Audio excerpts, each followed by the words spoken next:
আমি আবারও বলছি, মির্জা আব্বাস সাহেবের কান্না আমি দেখেছি, রিজভী সাহেবের কান্না আমি দেখেছি।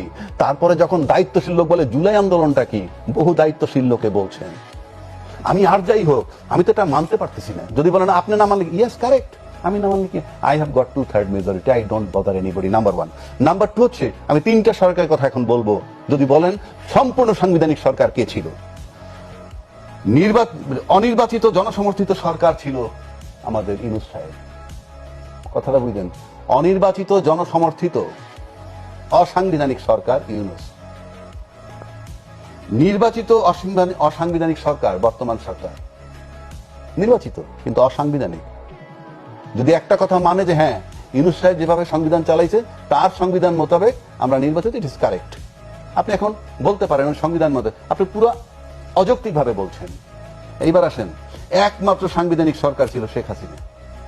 আপনি যে সংবিধানের দোহাই দেন, তার সংবিধান তার মতো বানাই নিছে, মেয়াদ শেষ হওয়ার 3 মাস আগে নির্বাচন করবে, করে নিছে, সবই সংবিধানে বলা আছে।